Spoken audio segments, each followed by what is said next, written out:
Greetings and salutations, all you beautiful individuals. It is another reppy of League Unlock. Eric and Mark here with you. Stunning, fine folks. We're revamping the weekend recap. You know, we're gonna go through some of the games, compare this or that. Remember that old Riot show? Kind of do something similar to that. But I will say the theme of this first week has been, I don't want to call it Baron throws, but Baron plays, I guess, with no Otacon on the Rift anymore. We're getting Baron sneaks, Baron Fiestas, and Baron throws throughout all the week. Yeah, no more Otacon. Absolutely. The attention, the priority, and the focus shifts towards the big purple worm, as we always have been familiar with, old Baron. And I think it is a good time, right? With all the changes, all the revamps going around in League of Legends. Nice to take a step back into the past to a this or that style of format of recapping some of the stuff that's going on, which, by the way, with the shortage and the hunger for some extra League of Legends content, I cannot believe that they have not revisited that type of series, because it is primed for some of the action that we do get to see all across the globe. Budget cuts, LTA to LCS can't be able to manage something like that. But sticking with the Baron theme, we start with two of the wildest Baron plays, and that is, what's the better one?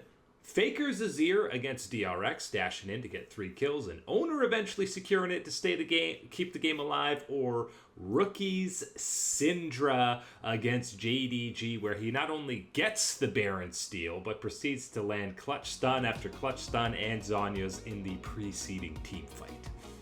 I'm going to go very easy here and take Rookie in this regard, because I think the value, the importance of that play and making sure that that Baron is going the way of IG in that moment is more significant than T1 securing this one against DRX, even though I think the actual execution and the play is better from Faker in what we see in that one, and the moment and the decisive decision making to go for that type of play to be able to secure that 1-4-T1. I think that I like that a lot more, but I think the value, the importance of getting that across and getting some results on the board for IG does matter. I think it's if you want to go 1v9, it's a more individual play out of Rookie, even though Faker comes in, does his thing, Owner still gets the steal, and the rest of T1 cleans up that fight. I know Photic gets the quadra kill for Rookie afterwards, but it's all Rookie baiting in the Renekton to pop the Zhonya's, landing multiple stuns, as well as actually securing the objective. So both great plays, but I'm also giving that slight edge to your boy Rookie. Also, he's looking for some, avoiding the washed allegations, so good points for him. Got to give anything we can to someone like Ricky at this point. Absolutely that one. And you're right, because it is Photic that does clean it up and does end up, picking up a lot of those kills. None of those kills are picked up without Rookie landing those key abilities to make sure it's all set up. Then we go more surprising start. And again, it's very early and there's lots of time to develop either way, but didn't think I'd be talking two ends of the spectrum here. Movistar Koi surprising 2-0. Not surprising that they won 2 in a row, but because it was against Carmine Corp and G2, and both in pretty convincing fashion, or Hanwha Life sitting at 0-2 to kick things off. And again, losing to T1, no big deal, but losing, and not just losing, but in 0-2 fashion to Nongshim was not on my bingo card. Yeah, it's kind of crazy. I think this one you can really take either angle here on how you want to go for it. Either the positivity angle of a squad like Movistar Koi roaring out of the gates, taking care of what is expected to be their top contenders, back-to-back type of situation, and looking very comfortable in doing so.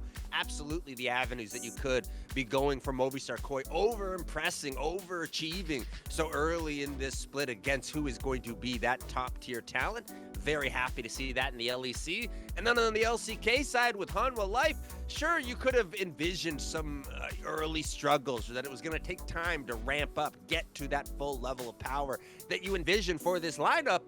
But to drop against T1, and certainly to maybe be not quite as close in that matchup against T1 as you would have liked, and then to go to the one against Nongshim where you are dropping it, and dropping it in 2-0 fashion where you aren't really close in a lot of these ones, that really, I think, is the disappointment and a bit of the surprise that ultimately is going to lead me to taking Hanwha Life in this choice. Yeah, and one of the quickest surprise endings of the week that Hanwha looked in. Okay, looked like they'll probably win game one.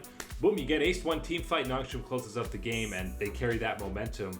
Hanwha looked a little bewildered in that second game, which is a little surprising. And it's always, again, 2 best of ones for MKOI. We're not going to get too excited here, but it's always tougher for a team that has these high expectations to kind of underperform early, because all of a sudden you start hearing the murmurs of this should be star-studded Hanwha Life roster, and people going, oh my god, what's going on with them? You start hearing it behind the scenes. It's one of those situations where absolutely, again, the priority and the benefit of being that 2-0 squad is that cushion, is that pillow that you've built for yourself. Hanwha Life doesn't have that, and as every game, any week that goes by that you don't start picking it up, don't start putting out that elite effort, you're absolutely going to have to hear a lot more of that conversation, a lot more of these doubts about whether will ever this split reach that peak of potential. Bro and the DN Supers next up for Hanwha Life, though. So if you do anything other than 2-0 against that, then I'm really scratching my head, because GenG is their final matchup in the LCK Cup. It's not a very easy one to stare down the barrel of, but absolutely one where the requirement for a Hanwha Life in this very early part of the LCK is absolutely going to be riding that ship before you get to that matchup. It's not a this or that. It's a, I'm going to tell you what the best... If you were throwing a Fiesta over the weekend, the only one I would have said to get invited to was GenG versus Team Shifters, one of the worst rebrand names that we have in any of the major regions so far. But this was a great little... Shifters are in control. They win a fight, think they can close it out, and throw everything at the wall, aren't able to kill the Nexus, and it's a classic GenG runs it back the other way, and they... within 1 to 2 autos away from throwing it back the other way to Shifters. It was like throwing a 17-year-old behind a manual transmission car, just shifting. He shifts, he's thinking he's going to the next gear, the gear that's going to take him all the way home. You've shifted into reverse, brother. You've ruined the engine. It's gone kaput. Holy cow. This absolutely is the Fiesta of the weekend to go through, and I think it is... happy for the GenG squad if they're able to catch this type of throw, this Fiesta going on. But man, oh man, this one absolutely was the 7-layer bean dip of the weekend in the LEC. And, it ended up going with a 2-0 for GenG, a much better win against G2 for them. They recently, as we're recording this, got pumped by Team Heretics, so we have no idea what to think about GenG, but we know that this was not the highest caliber ending, but it was very exciting. And an honorable Fiesta shout out to a Baron dance between Team SK and Vitality, where Linces has to respawn, barely flash over the pit to steal it with his smite, and that's the Fiesta runner-up so far. I'll take that one with the runner-up, because I will say that one was an extremely exciting and interesting matchup, especially with a little bit of the off-rift type of angle and trash talk that's going on between both of those squads. Carzzy, humanoid washed, according to Wonder and everything else, but they got the response backwards in that one and making sure that they can come away with the W. Next up, we got revenge games, and not just best, but most satisfying revenge, and the theme is on both sides of these. You've got either BLG over Top Esports, and again, if you'll recall the revenge here, TES eliminated BLG from Worlds, or KT matching up against GenG, who in such heartbreaking fashion ended GenG's run at the semifinal of the World Championship. And it was a similar result where both BLG and GenG not only won, but kind of absolutely dumpstered the opposition into the dirt. It has to be BLG for me, because I can't imagine GenG feeling too much satisfaction from just simply writing the record, setting it straight on what the record, how this run should have gone. And unfortunate for them, it's not going to change anything about the past, so it doesn't really satisfy anything else for you. It confirms everything that we already anybody really thought or knew about that type of situation. So you don't get too much from there. Where I do think that when you go over to the side in the LPL and you're looking at BLG, I think there is a little bit of personal stakes involved in that one, a little bit more so than the GenG side, and where you can get yourself a little bit more hyped up and excited that you have reclaimed, got some redemption in that regard. And let's be honest, a week 1 matchup win in the regular season will never be proper revenge for a Worlds Elimination Series loss, but both of these squads, I think, it seemed like they were trying a little extra hard and really wanted to show no mercy in these matchups. And I know both Top Esports and KT, most people looking like it was a downgrade of the roster on paper heading into this year, whereas GenG stayed the same and BLG only made upgrades, really. So it even further kind of stretches where these 4 squads are going to be respectively heading into 2026. And I think kind of you can also look at it from the angle of, and again, depending on which one you're prioritizing and value more is going to change your answer. Whether you think it is more disruptive, more upsetting for a squad like GenG to have their only real falter and failure be against KT Roaster and then having that revenge here in this matchup, or on the other side where it is BLG, where you've had multiple failures and disappointments throughout that year, that it's less about the individual that it is Top Esports on the other side. It's more so that this represents one of the falters, one of the stumbling blocks throughout your year, and now you've taken care of it type of situation. I think in that regard, if that's the angle you're going for, it maybe goes more so to GenG, because that is an unbelievably painful experience to have as successful a year as they did, as out front a year as they did, to only fail against KT Roaster at the Worlds. And yeah, talk about confidence and just motivation for these 2 squads that are probably easily the 2 favorites to win their respective domestic regions heading into this year. We had the Fiesta that you're going to attend to, the end game raid boss, the ultimate, at the end of the dungeon run that you had to get through this week was 100% Xiaoxu's Zaahen on JDG against Anyone's Legend. In Game 3, my man went 11-0-6 and made... This is the monster that we were worried about when this champion was announced. Haven't really seen it come to fruition too often, really. It's been underwhelming in the pro scene, but not on this one. 11-0-6. And some of these resets, we got to see the beast that is basically an amalgamation of Viego and Bessa and Aatrox into one for something truly disgusting. Oh, joy! Those champions have never been busted on their own in any kind of way. What were they thinking with this one? Absolutely, this is one of the moments that I think you and I and a lot of other people have been waiting for, have been afraid of throughout this early part of the year. And frankly, I think convinced ourselves wasn't going to be as bad, as egregious as what we saw in this matchup. It is that type of bad. Yeah. Yes, you're right. It is all the worst qualities of a Viego and Mbessa rolled into one, combined with some of the Aatrox features that we have, of course, had to rework out of him at this point. Wild that we combine it all into one champion, and I think, again, we're going to see a lot more of this. Is it going to be a very consistent thing where it's overwhelmingly like this? Who knows at this point?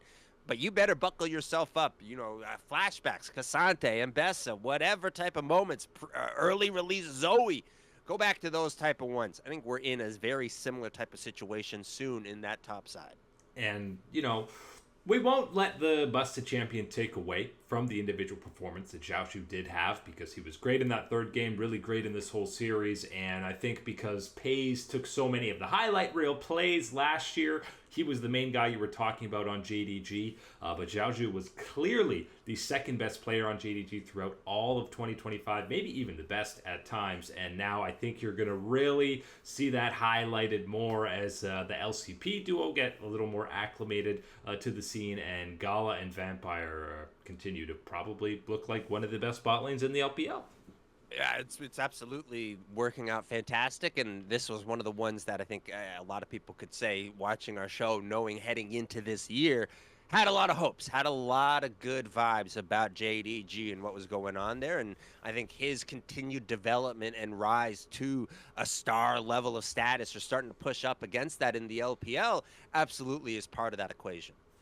Unfortunately, now we get to the not so good side of things, especially over in Europe in their week 1 debut, and more painful or disappointing loss. Unfortunately, we're pulling from a set of 2 games from the same squad, and it's the most anticipated debut of the Las Ratones, matching up against Fnatic and Carmine Corp Blue, and both of these losses were painful for different reasons. Fnatic, it's just a big throw of not being in the same page. Velia's flashing in, Reckless is flashing out. We lose a team fight, and the KC Blue one is maybe even more egregious because it's just Velia getting caught out, trying to steal red for no reason, and then Crowny walking into 2 people to die for no reason.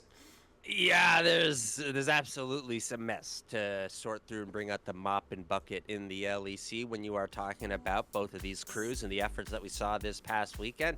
I think when you're really looking through it and dissecting it, it kind of feels like, okay, Las Ratones is a bucket of cold water splashed into your face. Here's the reality check of what you are and what you are now going up against in this type of tier. Whereas I feel like the KC Blue one, that's stepping on a Lego. And I mean, you're stepping on it with, it's on a weird angle, so all the sharp edges and the corners are going to dig in when you step in. Not a fun time. You're going to have to pull that one out of your foot at the bottom of it type of one.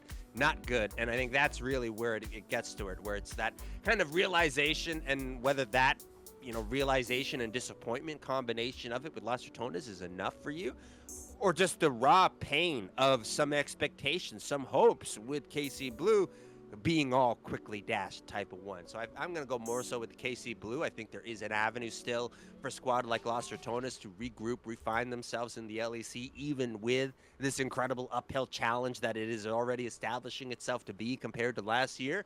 Still got faith that they can find some of that magic from last year, but when you're looking at KC Blue and getting this early start and stumbling the way that they did, I think that one hurts more.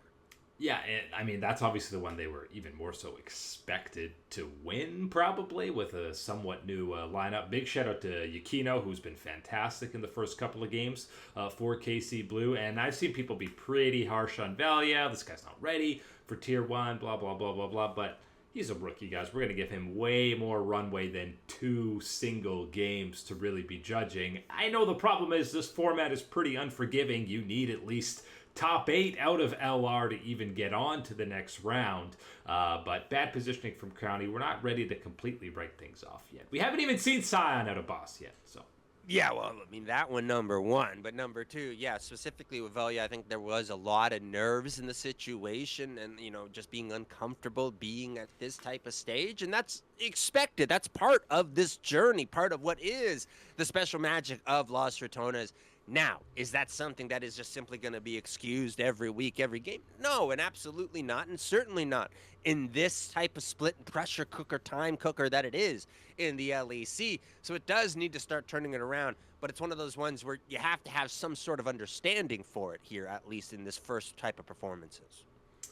Now, the more surprising 0 and 2 is probably the defending champions when we're talking about G2 esports. And, they're infamous for having slow starts at the regular season, but seeing them have not 1 but 2 egregiously oopsy moments, we got to look at what's the bigger oopsie. Caps dashing into JoJo and then teleporting in his face to get solo killed, or your boy Labrov in their other matchup whipping a Hex Flash into the wall and then failing the crash down on the rel immediately after to go down. Oh, the one play, Caps is worse, but the problem is for Labrov, it's a follow-up play on his part, and that is where you get that extra bit of attention and the extra scrutiny and the extra failure on his part. So yeah, I'm going to go with Labrov on this one. I think that certainly is one. You can understand one or either of those failures, I think, but to go one after the other is what makes it really ugly. Whereas with Caps, it is just simply, that's an ugly play and that ain't good type of one. So absolutely not the equation, not the conversation that anybody on G2 wanted us to be having at this point in the year. But I think I'm going to side with Labrov's being more of a pain point for G2. Still rare either way to have both two members of G2 have real bad plays like this. And this is the second time Larson did this TP in your face to Jojo Pyun before. Is the trash talk that powerful that he's getting in these guys' heads or what?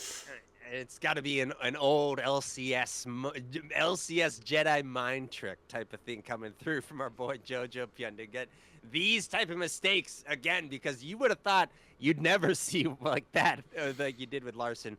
You did again, and it is not only Larson, it's Caps, the king of the LEC at this point. So absolutely a wild play, wild moment to go through. I still really dislike the Labrov one, because I still think, again, one mistake, fine, happens. Who doesn't make a mistake?